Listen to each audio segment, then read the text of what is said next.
pregnant as well. How far along? 5 months. Okay, so my question, when the baby comes out, what are you going to teach the baby? Boy or girl? That's my question. It's a boy. Okay. Now, that boy, right, what is his purpose? Do you know? To protect, okay. Help his family, okay. Okay, be a man. Now question, right? This might be personal. Is the father around? Okay, the father's around. Oh, praise you, right? So the reason I'm asking these questions is because when we have children, our children set the precedent for the next generation, correct? So a lot of us, we came out, we didn't know who we were, right? I have a young son. He's like 2 years old, and I got another baby on the way, right? Lord's will. And so these young children, they have to know more than we did. They have to know in order to set the precedent, because all we did was what our parents did or didn't show us, right? Some of us had very bad parents, so our parents didn't show us how to be fathers or mothers. So we said, I'm just going to do the opposite of that, and hopefully it works out. But now we're trying to tell you is the Bible will show you how to fix things for your kids, right? How to fix things for your kids. Deuteronomy 28 verse 32. Let's start there, right? We got to understand this is what's happening with our children right now. Deuteronomy 28 verse 32. He mentioned to you the Bible's full of curses that we're going through, right? I'm going to show you one specifically that affects children. Read. The book of Deuteronomy, chapter 28 and verse 32. Thy sons and thy daughters shall be given unto another people, and thine eyes shall look and fare with longing for them all the day long. And there shall be no might in thine hand. I'll read it again from the top, right? So listen now, I'm going to read it again. The first time was for you to listen. Second time I'm going to explain it. You with me? Read it again. Thy sons and thy daughters shall be given unto another people. Now, right now, today, all of our children are given to another people. You know why? Because the 12 tribes on this side, they don't learn from you. You go to work for 8 hours a day. So that young man in there, he's going to go to a school system that's going to tell him, you're nothing. Right? He might be sent, normally we're zoned in the worst schools, right? Where we live are typically the worst schools. So now we go to the worst schools, they tell him statistics, they tell him, you're probably not going to make it. You'll never be what you want to be. This is what happens, right? So we think about this as slavery a lot of time, but what the Bible is telling you, because you don't want to serve me, your children are going to learn from somebody else. They're going to go to somebody else and somebody's going to brainwash them and teach them who they are. They're going to teach them what to value. They're going to teach them how to be a man. Right? The things that we need to be valuing as a nation are different from what other nations need to value as a nation. You understand? Read. Thy sons and thy daughters shall be given unto another people, and thine eyes shall look and fare with longing for them all the day long. Your eyes will look and fail, right? So what it means is, now you got to go to work. You ain't got no choice. You can't homeschool your kids, right? Or take care of them. A lot of times you can't. You can, right? I'm going to say you can, right? Because a lot of our sisters do. But the point I want you to understand, a lot of times we don't think it's possible. So when we send that little child out to school and they teach them about gay marriage, they teach them about sex before we want them to know about it. They teach them, they play house at school, right? When they're learning all these things, you're looking at them saying, damn, that's my baby. You're crying on the first day of school. You're like, damn, my baby. Is it your first child? Your third child. Okay, when the first one went to school, you probably cried a little bit. You're like, damn, I don't know if the child's going to be okay. I don't know what they're going to teach him, right? And then one day that child came back home and did something. And you were like, where the hell did you get that? From them other people, right? Read it again from the top. Thy sons and thy daughters shall be given unto another people, and thine eyes shall look and fare with longing for them all the day long. So all the day long, you was thinking about, where's my child at? What is my child learning? Who's influencing my child? Who are friends with my child? Are the people that are around my child telling my child that they're ugly? Right? That they're nothing. Is that happening? Especially in San Diego. A lot of these schools are mixed, right? So kids go to school and they come back with things. You be like, where did you learn that from? Read. And there shall be no might in thine hand.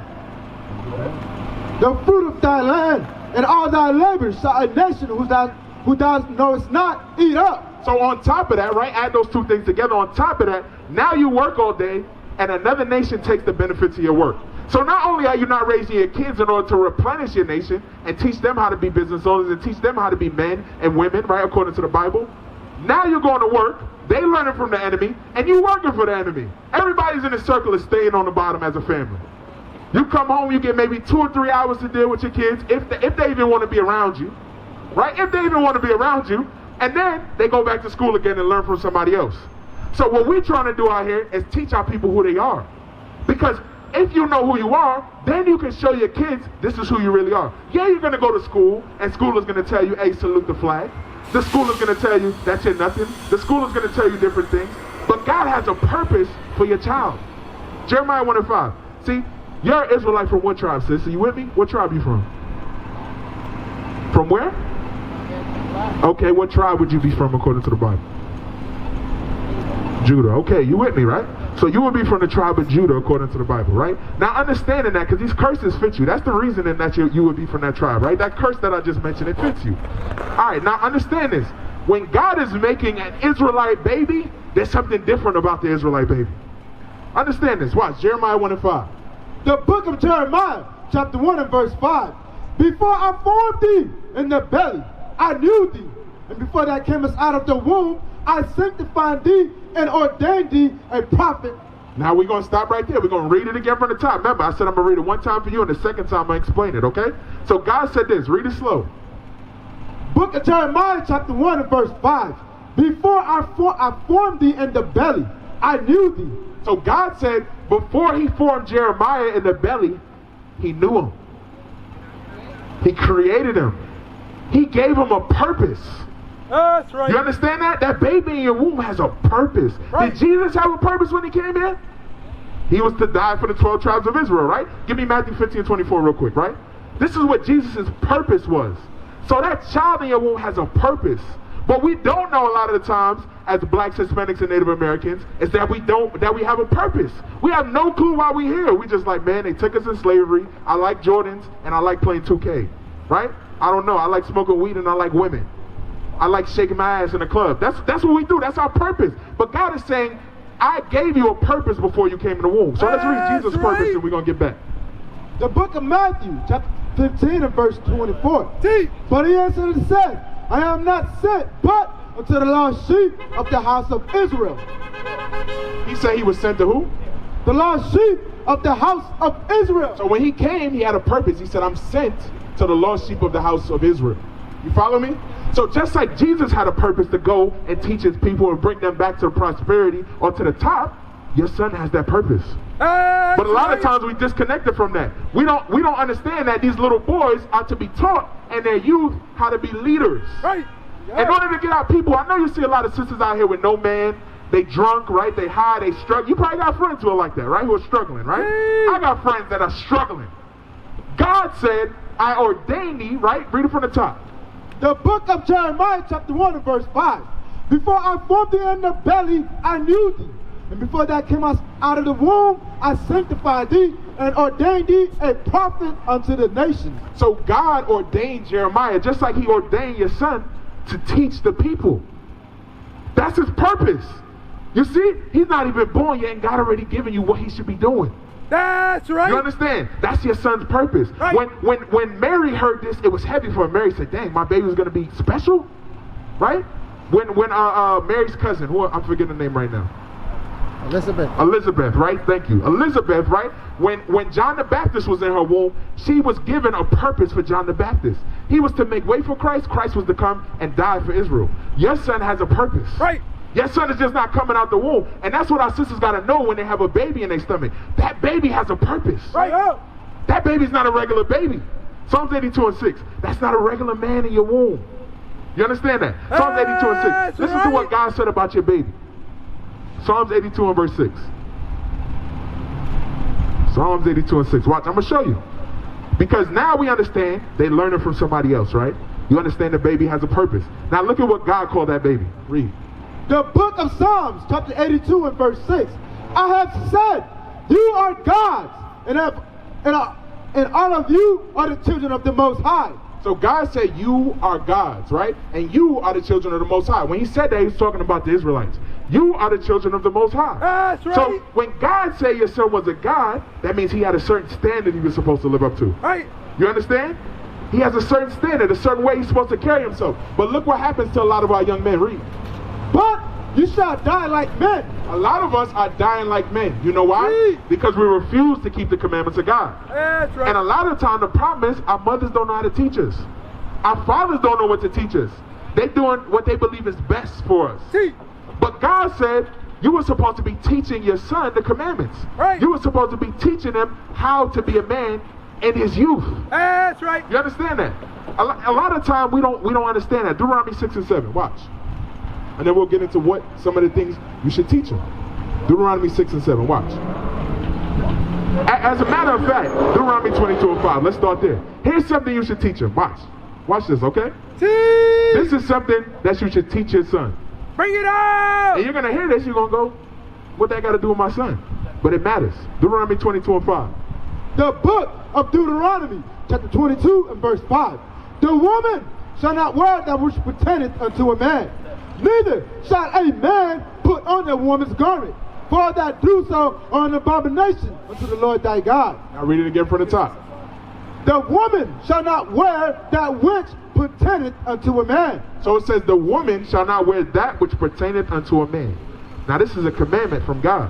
What is something that a woman wears that's men's clothing?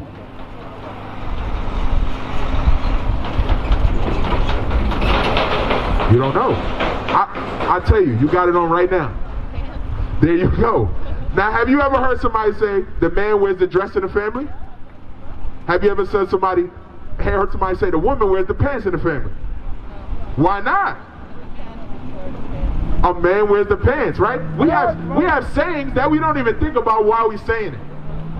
Right? We'll say the man wears the pants, but then the woman got on the pants. So who's in charge? Who's in charge, right? Read it again from the top. The woman shall not wear that which pertaineth unto a man, neither shall a man put on a woman's garment, for that do so are an abomination unto the Lord thy God. So God said a man wasn't supposed to wear a dress and a woman wasn't supposed to wear pants. God said everybody that did that, he hates them. He hates it. You understand that? Why? Because Romans 7, and we're going to come back here, Romans 7 and 14. Everything that God is telling you to do comes with spiritual side effects. And when I say spiritual, don't think of a ghost floating in the air.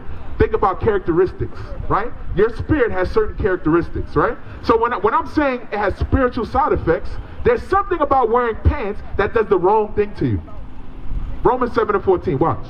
The book of Romans, chapter 7 and verse 14. For we know the law is spiritual. The law of God is spiritual, right? It has the right characteristics for a woman. It has the right characteristics for a man. So this is a commandment. Your son has to know why, because you don't want him to wear a dress. And you also don't want him to marry a woman who wears pants.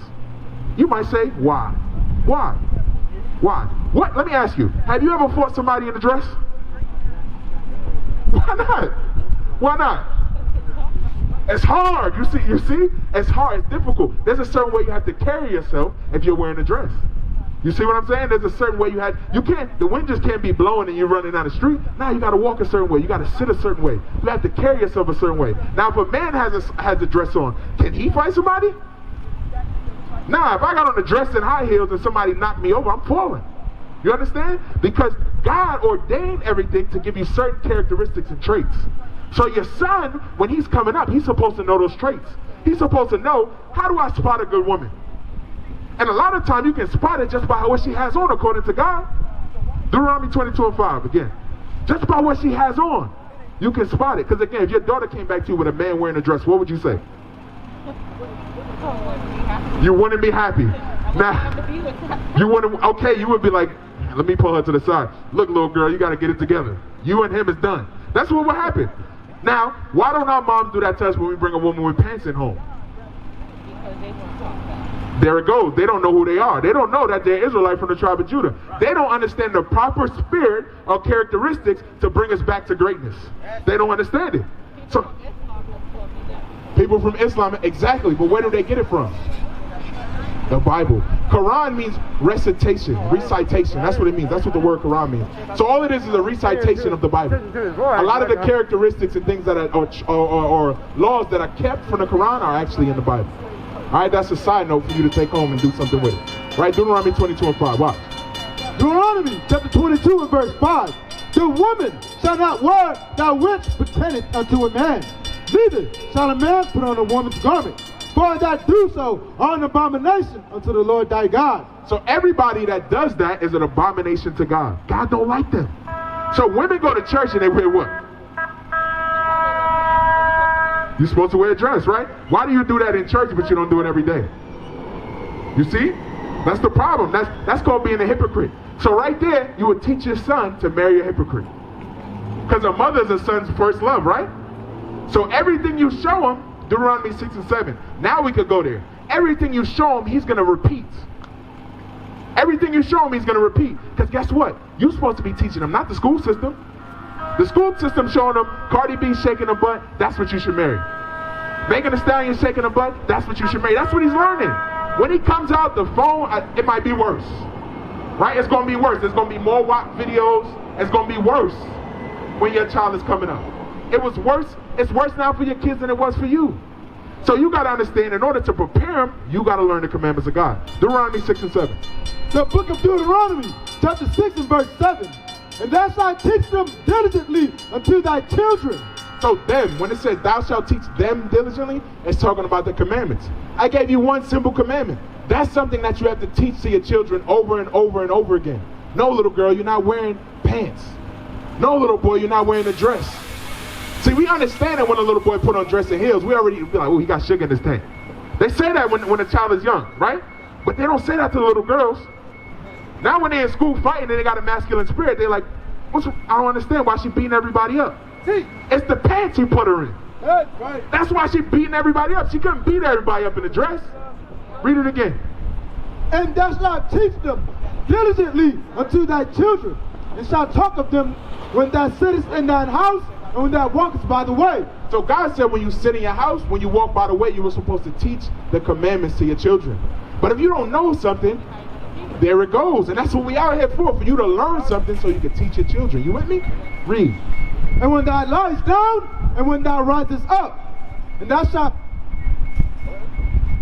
bind them for a sign upon thine head, and there shall be as a frontlet between thine eyes. God said it was supposed to be on your hand, on the hanging between your eyes. Everywhere you look, you were supposed to remember the commandments. That's what was supposed to happen for us. It's for your son, right, that has a purpose to be the man that he needs to be. Because if he forgets, then the nation is damned. We used to scream black power while heroin was pushed. But at the end of the day, nothing's in vain. IUIC has been given a vision. The tents of Judah has risen. Many has attempted the mission. Minor murmuring, omitting, and missing the mark. Just reading that he had the flame of fire in his eyes gave us the spark. We on Paul's mission. We out on the road, purple and gold.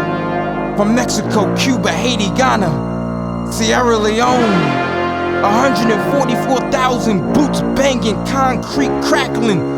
These are our men repented at heart. The scriptures is proof. IUIC, we deliver the truth.